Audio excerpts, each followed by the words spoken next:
Hello friends, welcome back to my channel. और आज 31 दिसंबर है, जो साल 2025 का अंतिम दिन है और 1 जनवरी से हमारा न्यू ईयर 2026 लग जाएगा।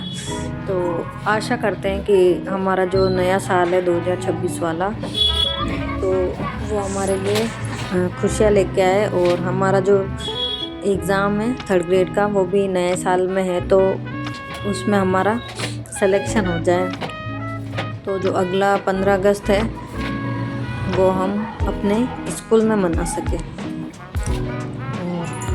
अभी एग्ज़ाम में 15 दिन बचे हैं और यहाँ पर मैं मैथ्स प्रैक्टिस कर रही हूँ, मैथ्स के क्वेश्चन की। और एग्ज़ाम टाइम टेबल आ गया है, जो है 17 जनवरी को जो है वो L1 वालों का एग्ज़ाम है, BSTC वालों का। तो मेरा भी वही एग्ज़ाम है। और यहाँ पर मैं जो L1 में जो सब्जेक्ट हैं सारे, उनमें ये मैथ्स है, उसके क्वेश्चन सोल्व कर रही हूँ। क्योंकि मैथ्स मेरे टच में नहीं है ज़्यादा, इसलिए उस पर थोड़ा जोर देना पड़ रहा है।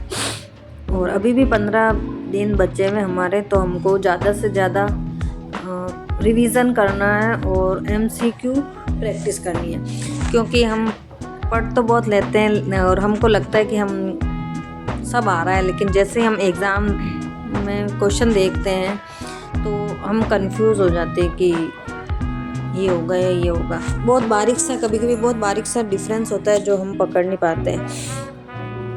तो इसके लिए है कि हमको अब ज़्यादा से ज़्यादा रिवीज़न ही करना है। 10-15 दिन बचे हुए और ज़्यादा से ज़्यादा क्वेश्चन देखने हैं, ठीक है। और इसके लिए आप कोई भी टेस्ट सीरीज वगैरह अगर आपने ज्वाइन कर रखी है, तो उसमें आप क्वेश्चन ज़्यादा से ज़्यादा करने की कोशिश कीजिए, या बुक खरीद रखी है तो उसको ज़्यादा से ज़्यादा क्वेश्चन करने की कोशिश कीजिए। और अगर जिस टॉपिक में आपके कम मार्क्स आ रहे हैं उसको आप वापस से देखिए एक बार। और कोई शॉर्ट ट्रिक वगैरह हो तो वो बना के लिख लीजिए, या फिर है ना, एक कॉपी ले लीजिए जिसमें आप उसको शॉर्ट से शॉर्ट में लिख लीजिए कि इस टॉपिक का ये मेरे को समझ में नहीं आ रहा, उसको बिल्कुल शॉर्ट में लिख के और लिख के आपको याद करना है उसको। और जो जो इम्पोर्टेंट टॉपिक होते हैं जिनमें से क्वेश्चन हर बार आता है, उनको तो आपको याद करना ही चाहिए। और ट्रिक वगैरह जो भी बनती है वो बनानी चाहिए, जैसे खनिज वगैरह हो गए,